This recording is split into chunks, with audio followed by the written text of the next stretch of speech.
Good morning, everyone, and welcome to our weekly press conference. It's wonderful to be on the Belle of Louisville, and we're going to talk more about why we are here on the Belle of Louisville at the tail end of our formal remarks here. But first, I want to start by saying buenos dias a todos. Good morning, everyone. We want to recognize that this week begins the first week of Hispanic Heritage Month. It started on Sunday and it goes through October 15th. And I just want to thank and recognize all of our foreign-born population that lives here in Louisville, that calls Louisville home. We so greatly appreciate and value our foreign-born residents, our Hispanic and other residents from all over the world that make our city richer, more diverse, more vibrant, and certainly are helping us to make it a better city in the future as well. And so wanted to recognize Hispanic Heritage Month that kicks off this week. And the first formal topic I want to talk about is something that is critically important to the future of our city as well. Creating more affordable housing is one of the absolute top priorities of our administration. In addition to just creating more housing, we also must do more to support the social service agencies that provide housing and shelter to those in our community that have the most need. Just last week, we started construction on a state-of-the-art, innovative model, the Community Care Campus, in partnership with Volunteers of America, which has a great proven track record of successfully operating in the city and serving others. The Community Care Campus is going to provide significant new service and shelters to individuals who are in need. Additionally, through our budget process, which was completed earlier this year, my administration has identified several other nonprofits that are doing critical work to help those who have fallen on hard times, helping lift people out of poverty, and creating opportunities for people in need to find safe and stable housing. So today, I'm happy to kick off our press conference today with the announcement of more than $1 million that Louisville Metro government is going to be funding towards 8 wonderful organizations here in our city that are helping people who are experiencing homelessness in our community. It's good money. This $1.1 million comes from money that was allocated from the budget process, which was approved by Metro Council earlier this year, within the RCS budget. That's our Resilience and Community Services Department's budget. And these organizations that we're announcing the funding for today assist the work that is being performed every day, 365 days a year, by our outstanding Homeless Services Division, many of my colleagues who are here with us today. The homeless services, they absolutely deserve a round of applause.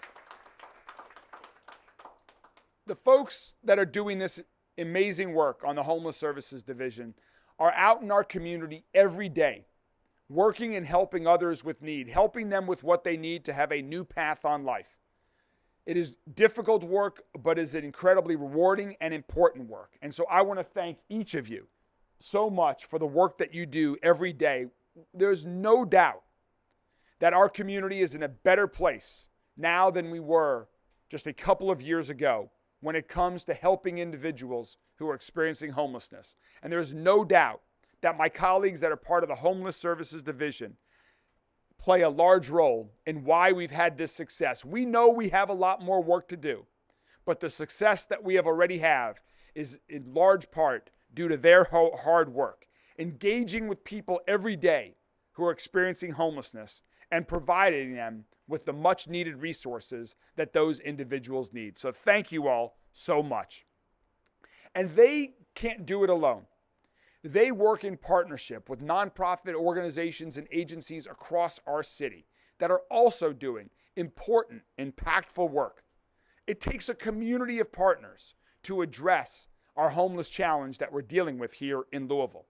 It takes partners like St. John's Center, Up for Women and Children, Wayside Christian Mission, St. Vincent de Paul, Hope Village, Southwest Family Ministries, Wellsprings, Volunteers of America Mid-States, and more to help mitigate the challenges of homelessness that we're seeing around the country and that we're seeing right here in Louisville. We are committed to work in partnership with these organizations and others to help continue to make positive progress. And so now I'm so thrilled and proud to announce that the 8 organizations that I just mentioned will collectively receive a total of $1.1 million to help them advance their important work. These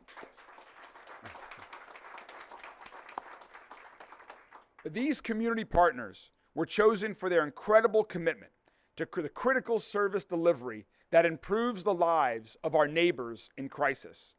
Their work exemplifies the priorities that have been laid out, that my administration laid out in the 2024 Community Needs Assessment. And these priorities include robust case management, providing shelter to combat homelessness, and taking care of citizens during inclement weather. It takes strong partnerships like these to help improve the lives of all of our citizens, to lift people out of poverty, and to make our city safer and stronger. And our first speaker today represents one of those 8 organizations. She has worked tirelessly for years to help our neighbors who have fallen on hard times. Nina Mosley and her team at Wayside Christian Mission operate the largest homeless shelter in Louisville. And every year, they help thousands of people, whether it's a warm and dry place to just spend one night, or whether it's long-term, permanent, supportive housing. We are incredibly grateful to what Nina and her team at Wayside Christian Mission do. So here to tell a little bit more about their partnership and their use of this funding, I'd like to introduce and welcome Nina Mosley, the COO of Wayside Christian Mission. Thank you, Mayor Greenberg, councilpersons, staff of Metro Louisville, and all of these esteemed co-workers in the field. These are the folks that make it happen. And we're so glad for the Homeless Initiative Fund that allows us to do some of this innovative work, something that really is grassroots, reaches people where they are, and helps them.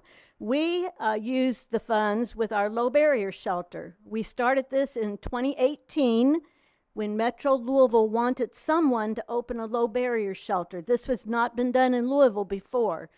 It's new waters, and we've learned a lot over the last few years. But this is a first step for folks who are living on the street to consider coming in and getting the help that they need and get on the path to permanent housing. Today, it's interesting to note that this low barrier shelter is 60 to 70% women. These are women that are very vulnerable. Many of them have not only physical but mental disabilities, and they've been surviving on the street. We also accept men. We have 12 family beds as well, which work in conjunction with our family emergency shelter. But it's a place where folks don't have a lot of demands. They can come in off of the street, come in out of the camps, and they can get acclimated to being inside. There are case managers, workers there that will help them, and it's a process of earning their trust and then working with them toward the final goal of permanent housing. But being at Wayside Christian Mission, it's a good first step, and we can then acclimate them into other of our programs so that they have a good path, and that's the goal, permanent housing. But it starts not only with the low barrier shelter, it starts with all the outreach workers who help encourage folks to come in. And so we have a good team, and it's so good to work in a city where the government understands that there are different needs for people. People are not all the same. What you and I consider housing, adequate housing, it's different for folks, and we have to understand, we have to look from their perspective, not from our perspective, the way we were brought up. So this gives us an opportunity to work with people where they are, bring them along, and we're so grateful for this help. And I think all of the 8 agencies that benefit from this fund are so grateful. We're happy to do the work. It's hard work. Everybody up here will tell you it is hard, difficult work, but it is so rewarding when you see folks finally reach a good solution in their life. So thank you, Louisville, thank you, Mayor, for all your help in this endeavor. We appreciate it. we're really appreciative of the partnership that we have with all 8 of these organizations and others around the community that are doing important work in partnership with our Homeless Services Division, with other colleagues at Resilience and Community Services, with other colleagues across all of Louisville Metro government.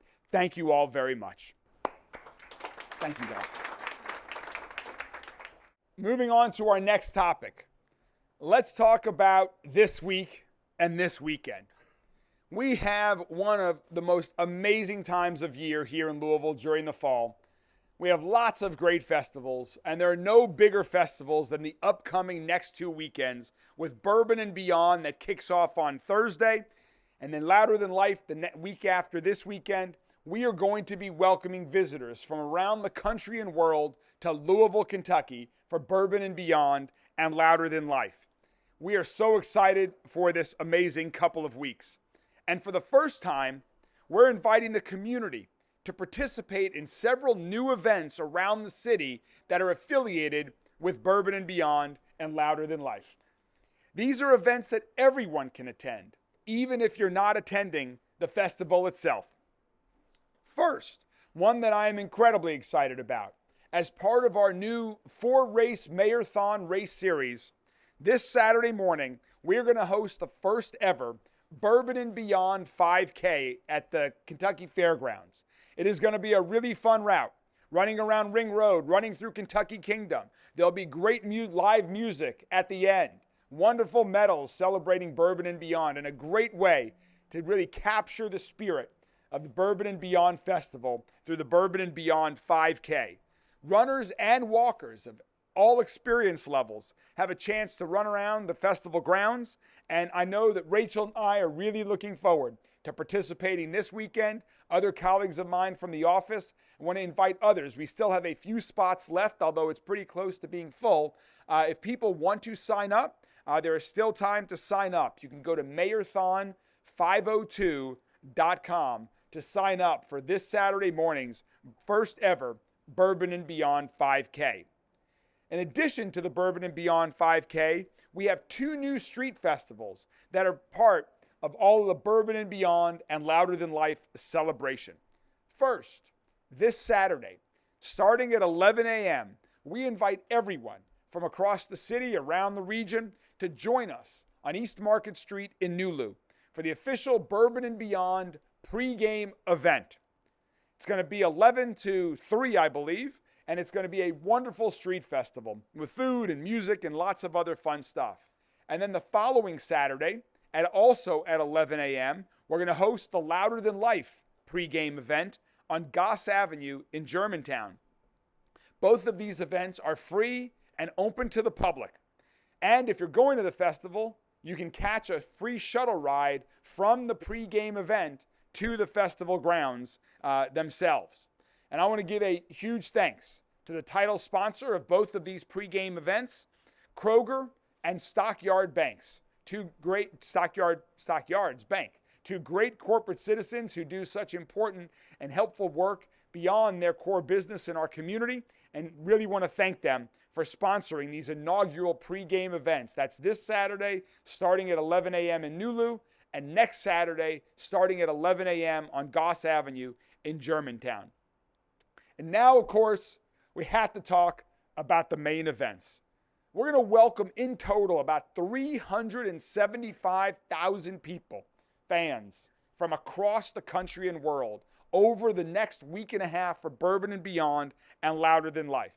They're going to see artists like Sting, Zach Bryan, Motley Crue, Slayer, Dave Matthews Band, Tyler Childers, My Morning Jacket, over 230 artists and bands performing between the 2 weekends.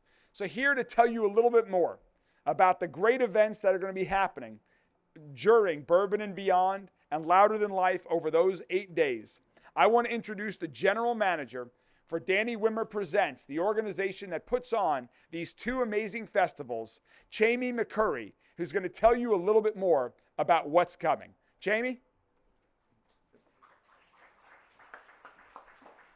Thank you. You did such a good job talking about it. Thank you all for being here today. I want to start by extending my deepest gratitude to Mayor Greenberg, the City of Louisville, the Commonwealth of Kentucky, and Kentucky Venues. Without your partnership and support, Bourbon and Beyond, the world's biggest bourbon, food, and music festival, and Louder Than Life, America's loudest festival, celebrating our 10th year, would not be possible. This journey began over a decade ago when we first launched Louder Than Life. At that time, we could only dream of the day we'd be standing here on the cusp of something truly extraordinary. 8 incredible days of music spread across 2 of the biggest festivals in the United States, and it all kicks off in less than 48 hours. What started as an ambitious idea has grown into something beyond our wildest dreams, and it's all happening right here in Louisville. We're set to welcome over 375,000 fans from all over the world and all 50 states. People are coming to experience unforgettable performances by artists like Sting, Zach Bryan, Motley Crue, Slayer, Dave Matthews Band, and of course, Kentucky's own Tyler Childers and Louisville's own My Morning Jacket. These 2 festivals, Bourbon and Beyond and Louder Than Life, will showcase over 230 bands, transforming Louisville into a global music destination. But the excitement doesn't stop there. As the mayor mentioned, we are thrilled to be integrating the rich culture of this great city into our festivals. Over the next 2 weeks, we'll have events at local venues like Headbangers Music Hall, Zanzibar, Mag Bar, and Portal, to name just a few. And we're also supporting community engagement with the special events happening in Nulu and Germantown. And for the first time ever, we're partnering on the Marathon Bourbon and Beyond 5K, adding a new layer of excitement to what is already shaping up to be a monumental weekend. One of the things we are most proud of is the incredible economic impact these festivals bring to Louisville. From local businesses to hospitality, we see firsthand how the influx of visitors from around the world stimulates growth and shines a spotlight on what makes Louisville so special. In 2023, Louisville Tourism reported that both festivals generated over 60,000 room nights in hotels throughout the area. They also reported a $30 million in economic impact, which is a 17% increase over 2022. As 2024 promises to be an even bigger year as we welcome record-setting crowds, we cannot wait to see the economic impact these events bring to Louisville. As we stand on the edge of these 2 festivals, Danny Wimmer Presents is truly honored that we get to produce these world-renowned festivals right here in Louisville. The city and its people deserve to be showcased on the world stage, and we're incredibly proud that we get to play a part in that. In just 10 years, we've accomplished so much, but I can assure you, we are only just getting started. The best is yet to come, and we cannot wait to welcome everyone to the Highlands Festival grounds at Kentucky Exposition Center over the next 2 weeks for what will undoubtedly be the most unforgettable experience. Thank you again for all of your support, and we can't wait to see you at Bourbon and Beyond and Louder Than Life. Thank you so much, Jamie. Thank you to all of our friends from Bourbon and Beyond. It's really a wonderful atmosphere. It's so much fun and excitement at the fairgrounds this weekend, next weekend, and now to be extending it across the city. We're really excited to continue to partner and expand the partnership with Jamie and everyone at Danny Wimmer Presents. So see you guys out there. See you at some of these other events around the community. Thank you all so much, and we'll see these guys with the, what are those called? The big heads? Fat heads? What are those things called? Fat heads, that's right. Well, all right, we'll see all them on the stage as well. The Belle of Louisville is a real treasure for our city. The Belle of Louisville is the last remaining Mississippi River-style steamboat in the world. It's a historic vessel. It's part of Louisville's history. It's certainly part of our great entertainment culture. We are a river city. The Belle provides great cruises to people all year round who want to really experience some time on the Ohio River. I know I always love coming on the Belle. Definitely for the great steamboat race every year, which to me is one of the more fun Kentucky Derby Festival events. To celebrate the 110th anniversary, we wanted to be here today and give Krista an opportunity to talk a little bit about what's going on with the Belle right now and what's to come over the coming years as we start working on the next 110 years. So please join me in welcoming Krista Snyder, the CEO of the Belle of Louisville. Good morning, everybody. welcome aboard. I have to say that, right? So, as the mayor kind of touched on, the reason that we are here at the wharf today is to recognize and celebrate the Belle's 110th birthday next month.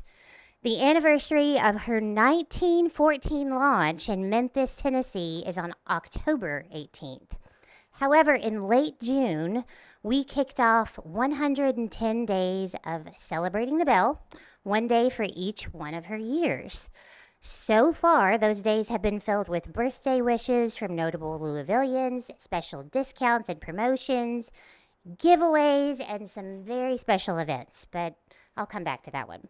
We've also been asking the community to join the celebration in a couple of extra ways by sharing their favorite Belle of Louisville memories with us, and trust us, there are so many, or by snapping a photo when you see the Belle in the wild. Do y'all know what I mean by this? She's everywhere, right? She's murals, she's in the grocery store, she's in restaurants. It's crazy. That one has been particularly eye-opening. Over her career that's touched 3 different centuries, I mean, think about that for a second.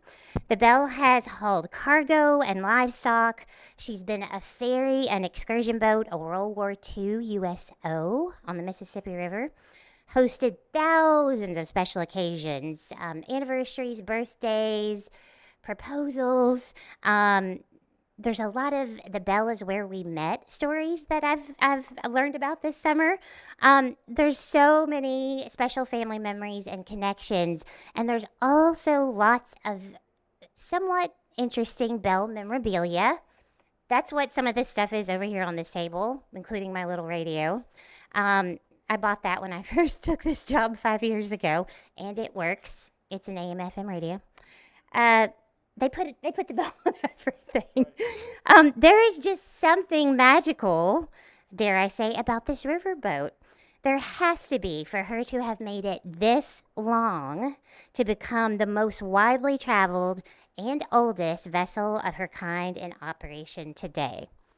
So, I should say, even a star as shiny as the Belle can fade if you don't liven things up every now and then. So that's what we've been doing over the past 5 years.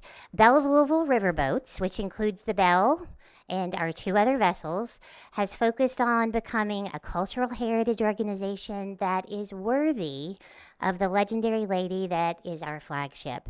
With that goal in mind, we're sharing diverse stories of the river and of Louisville's history through on-the-water experiences like no one else can. These feature live music, history, engaging programs, of course, food and spirits, as well as arts and cultural partners. One of the new events we created to commemorate her storied history is called Gamblers, Rogues, and Ne'er-do-wells. And I can spell ne'er-do-wells for you if you'd like. This special cruise happens October 12th, and it will also give a nod to a particularly dynamic time in American history that riverboats like the Belle made possible. If you want to party like it's 1899, this is going to be the place to do that. In closing, I want to share just a few stats about the progress we've made over the past 5 years with that new focus I mentioned. Attendance and revenue are both trending upward, and pretty dramatically so. 2023, the calendar year attendance was 63% better than 2019 attendance. Comparing 2023 even to an average of the 5 years leading up to that, we're 28% better. And that includes the Belle Centennial celebration that was 14 years ago. All of our earned revenue, which is like public ticket sales, charters, onboard sales, retail memberships, all of that is trending upward. The fiscal year that we just finished, we finished 55% better in terms of revenue than the average of the fiscal years 2014 through 2019. And again, that includes the Belle of Louisville Centennial celebration 14 years ago. Thank you so much, Krista. I encourage everyone to come join for lots of those fun Belle celebration anniversary activities. And with that, I'm happy to take any questions from members of the media.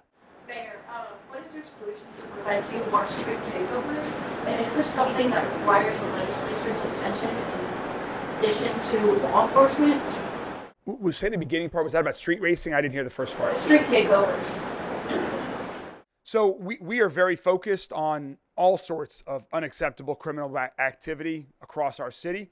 One of the things that we have seen a little bit over the past couple of weeks are street racing, people that are doing extremely dangerous activities late at night in our roadways and in parking lots. This weekend, I think, was a good example of our approach to dealing with this issue. First, any intelligence that we have ahead of time, we are certainly acting on that and getting prepared with additional people for particular shifts when we know we're going to have to deal with that.